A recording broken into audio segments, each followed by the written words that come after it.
Hello students, welcome to my channel. This is Gunjan Sharma. आज के इस वीडियो में मैं आपको प्रोवाइड करवाने वाली हूँ बीएससी ऑर्गेनिक केमिस्ट्री का चैप्टर ऑर्गेनिक सिंथेसिस वाई इनोलेट्स के इंग्लिश मीडियम स्टूडेंट्स के लिए नोट्स। तो नोट्स लेने से पहले मैं आपको इसका सिलेबस दिखा देती हूँ। ये आपके सामने स्क्रीन पर इस चैप्टर का सिलेबस ओपन हुआ है। छोटा सा सिलेबस है, ज़्यादा बड़ा नहीं है, इसलिए इसके नोट्स भी आपके इसी हिसाब से हैं। जो जो रिएक्शंस आपकी इम्पोर्टेंट है वही उन नोट्स में मैंने कवर की है। सबसे पहले यहाँ पर इनोलेट्स की डेफिनेशन बताई हुई है, फिर इसकी नॉर्मल इनोलेट आयन किस तरीके से बनता है वो रिएक्शंस हैं। अब ऑर्गेनिक केमिस्ट्री के नोट्स हैं तो आपको खुद से लिखने पड़ेंगे।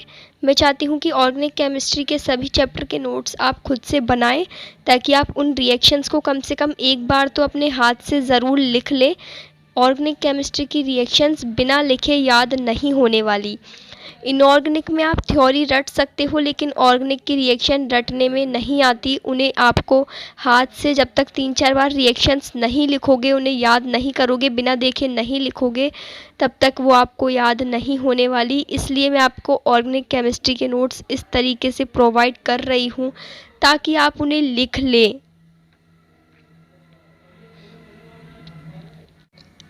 अब जैसे आपका ये छोटा सा टॉपिक है एक्टिव मैथिलीन ग्रुप, तो ये आपका छोटा सा टॉपिक है ओनली समझने के लिए। इसमें आपका शॉर्ट मार्क्स में क्वेश्चन आ सकता है, व्हाट इज़ एक्टिव मैथिलीन ग्रुप, या फिर इनमें से कोई सा भी एग्ज़ाम्पल।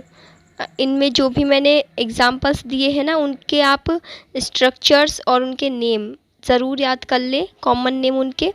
अब यहाँ पर इस चैप्टर के अंदर आप कुछ कंपाउंड्स पढ़ेंगे, जिसमें आपका फर्स्ट कंपाउंड है मेलोनिक ईस्टर, जिसे हम डायथिल मेलेनेट भी बोल सकते हैं। ये इसका सिंथेसिस है, यानी किस तरीके से बनता है। अब इस वाली रिएक्शन में मैंने आपको रिएक्शंस यहाँ से ऐसे और फिर इस तरीके से रिएक्शन दी हुई है। यहाँ पर आकर हमारा ये बन गया मेलोनिक ईस्टर। तो रिएक्शंस को अच्छे से लिखिएगा आप कॉपी में, ध्यान से समझकर, एरो ढंग से बनाइएगा। कोई भी रिएक्शंस का एरो इधर उधर मत कर देना, अच्छे से देखकर लिखना। फिर अब स्टार्ट हो गए हैं हमारे synthetic utility of malonic Easter, यानी इसके मेथड ऑफ प्रिपरेशन, जिसमें फर्स्ट है आपका प्रिपरेशन ऑफ सोडियम साल्ट। ये इसकी रिएक्शन है। यहाँ पर हमारा ये बन गया मोनोसोडियम डायथिल मेलोनेट, और फिर इसको बनने के बाद मैंने इसकी यहाँ पर रेजोनेटिंग स्ट्रक्चर्स बताई है। ये 3 इस कंपाउंड की रेजोनेटिंग स्ट्रक्चर्स बनती है। तो ये ओनली समझने के लिए है, रिएक्शन ओनली आपकी ऊपर वाली है। फिर जिस तरीके से हमने मोनोसोडियम साल्ट बनाया, इसी तरीके से डायसोडियम साल्ट की रिएक्शन है।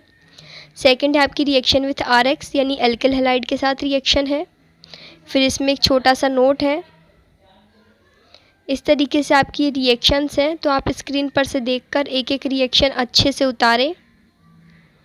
फिर स्टार्ट हो गया आपके synthetic application of malonic Easter. इसमें भी आपके 4-5 पॉइंट हैं, तो इन्हें भी आप अच्छे से करें। ऑर्गेनिक केमिस्ट्री में एक चीज़ ज़रूर ध्यान रखें कि जो भी आपका कंपाउंड बने उसका नेम लिखना मत भूलिएगा। जैसे ये लास्ट जो आपका प्रोडक्ट बना है, इसका नाम क्या हो गया, डायमेथिल मेलोनिक एसिड। तो इस तरीके से आपको नेम ज़रूर लिखने हैं जो भी आपका कंपाउंड बनता है फाइनल। ऊपर भी मैंने लिखा हुआ है, देखिए, एथिल मेलोनिक एसिड, इस तरीके से। और दूसरी चीज़ मैं आपको ये बता दूँ, मेरे नोट्स में आपको एक ये जो मिलेगा ना, ये कार्बन वाला, ये देखिए यहाँ पर ये C के साथ 2 C जुड़े हुए हैं। अब ये 2 C जुड़े हुए हैं, तो इसका मतलब आप समझ लेना कि 2 CH3 हैं, यानी यहाँ पर भी एक CH3 ग्रुप है, यहाँ पर भी एक CH3 ग्रुप है।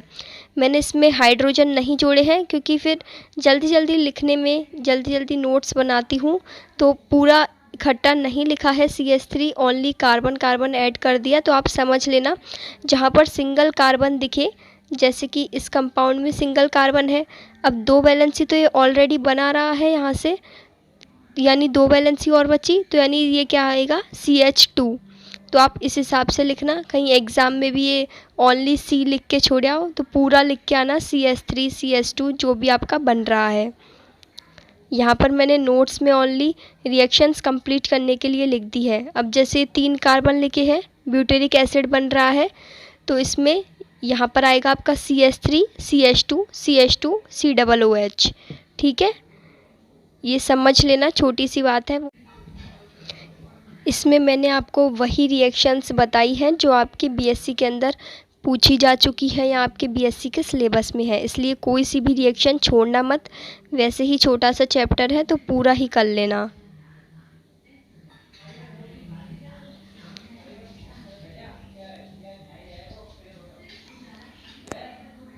अब ये है सिंथेसिस ऑफ पॉलीकार्बोक्सिलिक एसिड। ध्यान से करना, रिएक्शन में कुछ गड़बड़ मत कर देना। ये देखिए मैं आपको यहाँ पर समझा देती हूँ। पहला एरो, फिर ये दूसरा एरो, फिर इसके बाद नीचे ये कंपाउंड बन गया आपका, और फिर इसकी रिएक्शन इससे करवाई अपन ने, और फिर इसका हाइड्रोलिसिस करवाया। तो ये नेक्स्ट पेज पर जाकर यहाँ पर इसका कंपाउंड बनता है, और ये है आपका final compound.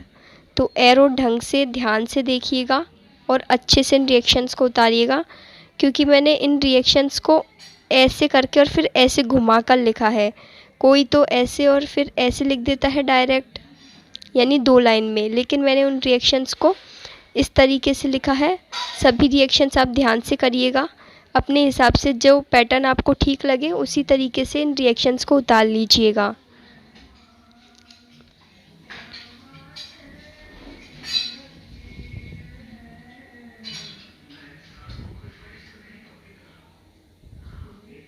Synthesis of amino acid important है, ज़रूर कर लें अच्छे से।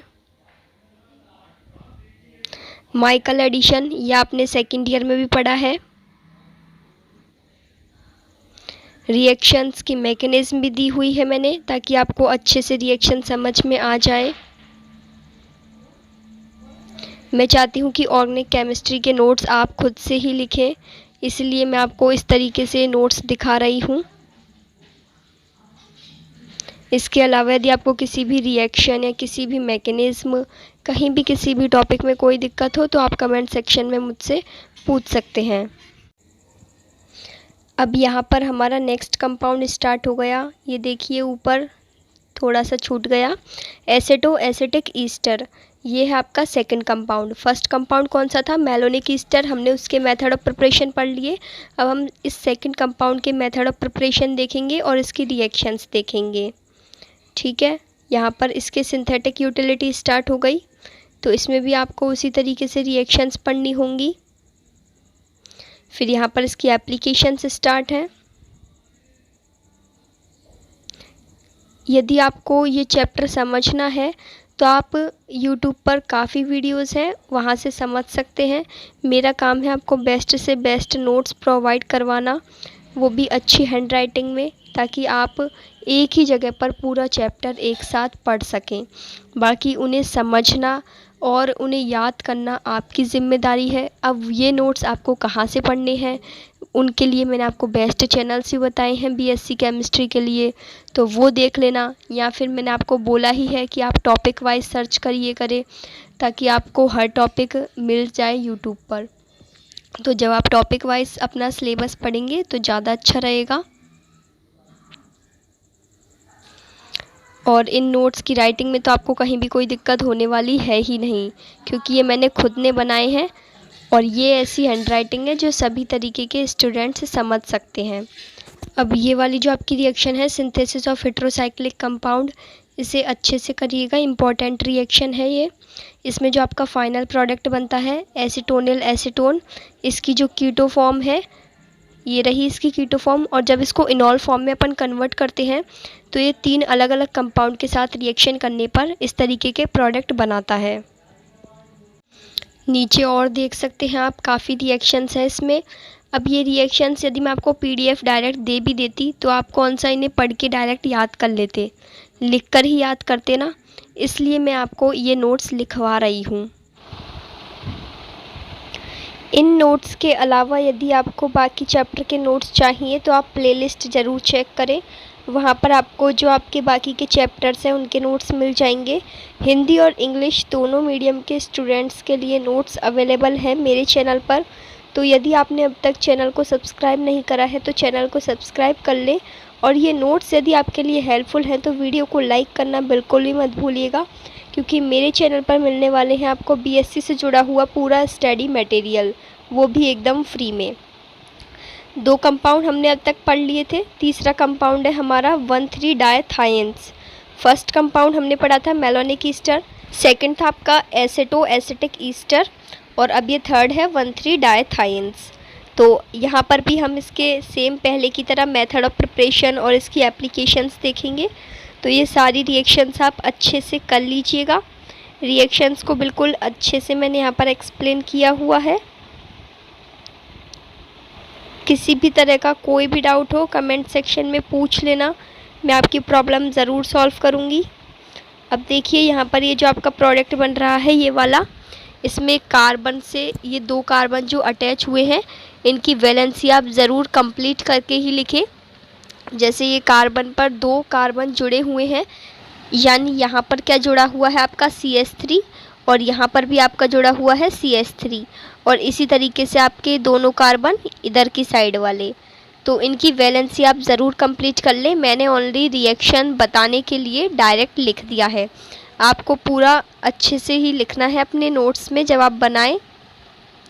और एक और चीज़, जो भी मैंने रिएक्शंस लिखी है उनमें जो आपके एरोज़ होते हैं, कौन सा कंपाउंड कहाँ जा रहा है, कौन सा बॉन्ड शिफ्ट हो रहा है या फिर कौन सा लोन पेयर दूसरे कंपाउंड के पास जा रहा है, तो ये सारे एरोज़ और ये छोटे छोटे पॉइंट्स आप कलरफुल पेन से लिखिएगा ताकि आपके नोट्स अच्छे लगे और आपके समझ में भी आएँ।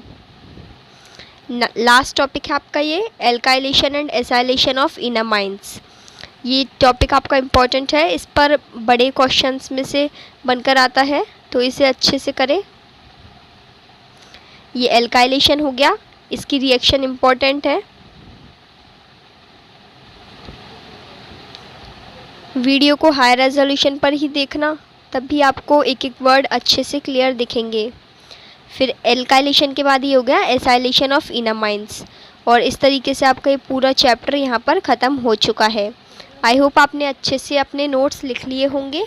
Thank you friends, thank you for watching this video. Bye bye, take care.